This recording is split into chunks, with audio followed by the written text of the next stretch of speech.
the U.S. Attorney General and former top law enforcement official from Florida, finds herself at the heart of the debate over whether more information will be disclosed on the alleged sex trafficker.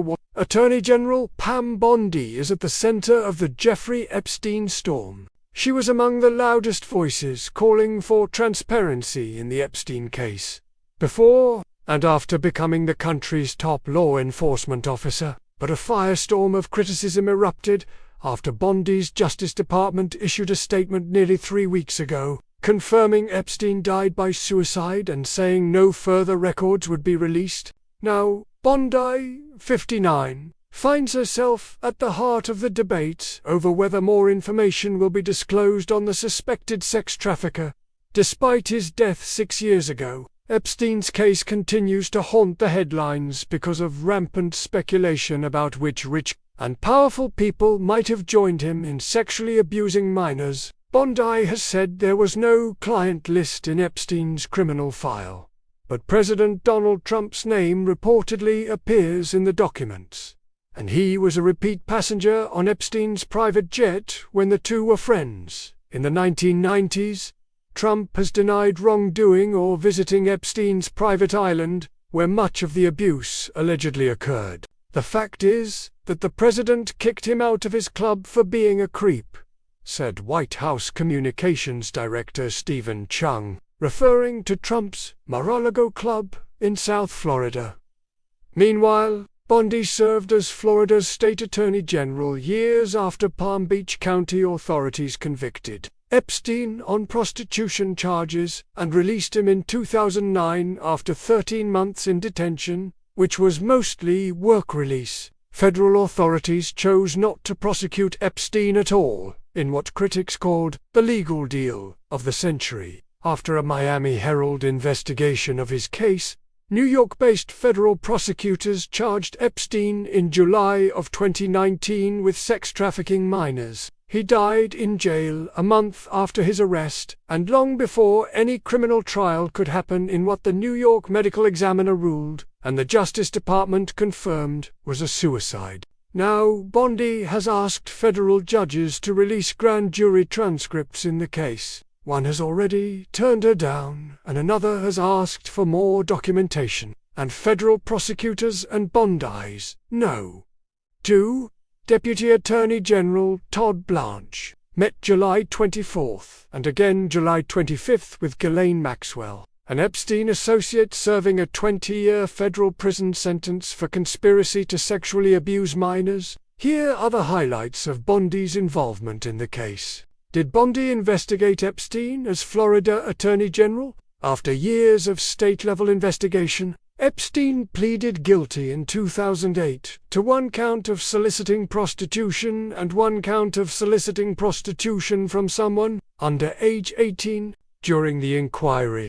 Then Palm Beach Police Chief Michael Reiter disagreed with how Palm Beach State Attorney Barry Krischer was handling the case and invited then U.S. Attorney Alexander Acosta, an appointee from the George W. Bush administration, to investigate.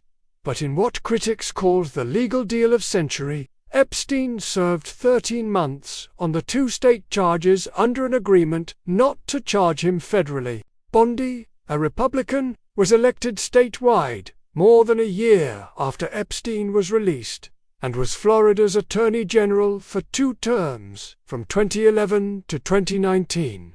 State attorneys such as Krischer are elected independently and don't report directly to the Attorney General. Dave, a Democrat who stepped down this year after a dozen years as Palm Beach State Attorney, said the Epstein matter never went before Bondi. Zero overlap, said Aaron Burr, who was Florida's state drug czar under Bondi. It was long over by the time she got there. Robert Jarvis, a law professor at Nova Southeastern University in Fort Lauderdale, Florida, said after state and federal prosecutors concluded their case that there appeared to be nothing more for Bondi to pursue. There was no reason to start a new investigation, Jarvis said, unless new evidence was brought to Bondi's office. Bondi said Epstein never should have been with accusations of more than 1,000 victims in the case. Republicans and conspiracy theorists have long argued for the release of additional information. Because of skepticism, Epstein died by suicide, and demands for a presumed client list that could lead to more prosecutions. 2 days after Epstein died, Bondi told Sean Hannity on Fox News on August 12, 2019, that the financier should have never been let out of custody.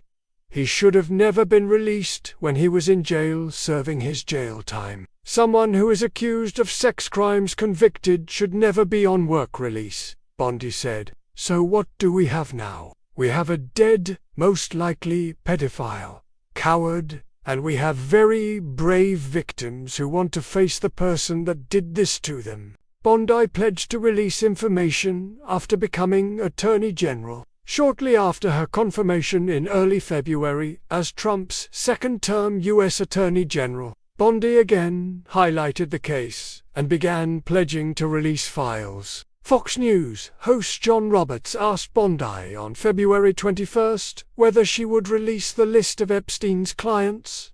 "Will that really happen?" he asked. "It's sitting on my desk right now to review," Bondi replied. "That's been a directive by President Trump. I'm reviewing that." Then Bondi told Fox News host Jesse Watters on February 26 more information would be released. "I think tomorrow, Jesse. Breaking news right now. You're going to see some Epstein information being released by my office." She then added, "What you're going to see, hopefully tomorrow, is a lot of flight logs, a lot of names, a lot of information." The Justice Department released documents on February 27 that had been leaked but were never formally released. The department remains committed to transparency and intends to release the remaining documents upon review and redaction to protect the identities of Epstein's victims, a department statement said. The lack of revelations in the release disappointed lawmakers and others who expected bombshells from the release. "This is not what we or the American people asked for, and a complete disappointment," Representative Anna Paulina Luna R. Florida wrote on social media, February 27.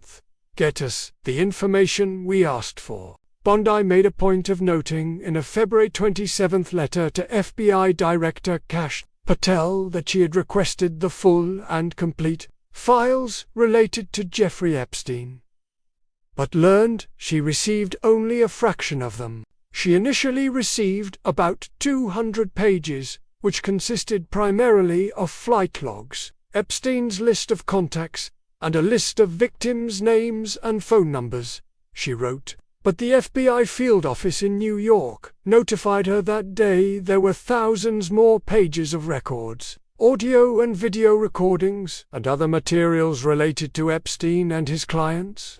"There will be no withholdings or limitations to my or your access," Bondi wrote Patel. "The Department of Justice will ensure that any public disclosure of these files will be done in a manner to protect the privacy of victims and in accordance with law, as I have done my entire career as a prosecutor." Appearing on Hannity's Fox News program, Bondi on March 3 said an order she issued in February resulted in a truckload of Epstein files being delivered by the FBI. "Thousands of pages of documents. I have the FBI going through them," Bondi said. "We believe in transparency, and America has the right to know."